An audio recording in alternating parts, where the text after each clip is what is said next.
వాళ్ళు ఏం చెప్తారంటే ఆ గాదే సాయి కృష్ణ క్రిమినల్ అట, యాంటీ సోషల్ ఎలిమెంట్ అంట. అయితే అవ్వచ్చు అయితే పోలీస్ స్టేషన్ తీసుకెళ్తారా, కోర్టులో ప్రొడ్యూస్ చేయరా? విజయవాడలో ఒక నేరస్తుడి విషయంలో వైఎస్ఆర్సీపీ పోరాటం చేస్తానండి. ఏ విధంగా అంటే విజయవాడలో ఒక క్రిమినల్ కోసం విపరీతమైన పోరాటం చేస్తూ ఉంది. వాడికున్న అర్హతలు ఏంటంటే 25 ఏళ్ళు 23 కేసులు, నేరస్తులుగా అండగా ఉంటామంటుంది వైసీపీ. రేపులు మర్డర్ల నుంచి గొడ్డలి ఫోటో వరకు వాడు విపరీతంగా సోషల్ మీడియాలో హల్చల్ చేస్తున్నాడు. బతికి ఉన్నాడా బలయ్యాడా అంటూ యువకుడి అదృశ్యం కేసుపై కులం యాంగిల్లో సంచలన కథనాలు ప్రదర్శిస్తూ ఉన్నాయి. ఒక వర్గం మీడియా అసలు నిజాలను దాచిపెడుతున్నది. అదృశ్యమైన పిల్ల సాయి అనే ఓ యువకుడి వాస్తవ విషయాలను చూస్తే ఒళ్ళు గొగ్గురు పడుతుందండి. పిల్ల సాయి ఒక అంతర్రాష్ట్రీయ రౌడీగా పోలీసుల రికార్డులో నమోదై ఉన్నాడు.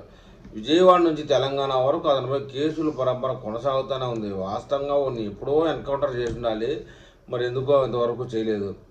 విజయవాడ నగరంతో పాటు రాష్ట్రంలో పలు జిల్లాలను వణికించిన ఒక ప్రమాదకరమైన నేరస్తుడి చరిత్ర ఇది. కృష్ణలంక పోలీస్ స్టేషన్ పరిధిలో రాజీవ్ కాలనీకి చెందిన గాది సాయి కృష్ణ అలియాస్ పిల్ల సాయి 25 ఏళ్ళ వాడి వయసు.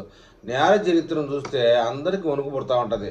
కేవలం 25 ఏళ్ళ వయసులోని అత్యాచారం, పోక్సో, కిడ్నాప్, దోపిడీలు, మరి గంజాయి స్మగ్లింగ్ వంటి 23 తీవ్రమైన క్రిమినల్ కేసుల్లో పిల్ల సాయి నిందితుడిగా ఉన్నాడు.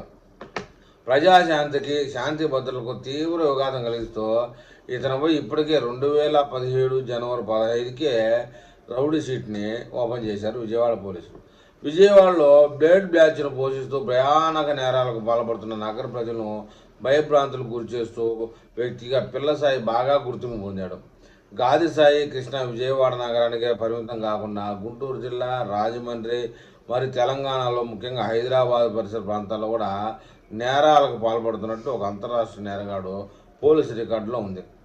అతనిపై మొత్తం 23 అతి తీవ్రమైన కేసులు ఉన్నాయి. అందులో ఒకటి హత్య, 3 గంజాయి కేసులు, మాదక ద్రవ్యం స్మగ్లింగ్ కేసులు ఉన్నాయి. అదేవిధంగా 4 దోపిడీ, 5 కేసులు దాడి చేసి గాయపరచడం లాంటి చాలా బొచ్చులు ఉన్నాయి. ఇవన్నీ చదివితే పెద్ద లిస్టు. ఈయన కొడుకుని వైఎస్ఆర్సీపీ పార్టీ కాపాడాలని చూస్తుందండి.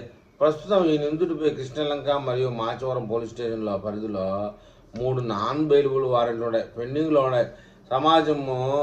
సమాజంలో గంజాయి సంస్కృతిని పెంచుతూ నేరాలకు అలవాటు పడిన ఇతని కదలికలపై నిరంతరం నిఘా ఉంచడం ఎంతో అవసరమని కోర్టులు, పోలీసులు చెప్తా ఉన్నప్పుడే మన అంబటి రాంబాబు మటుకు అయితే అవన్నీ అరెస్ట్ చేస్తారా పోలీసులు, నేరస్తుడే అరెస్ట్ చేస్తారా పోలీసులు అంటూ చంపుతాడండి సోషల్ మీడియాలో.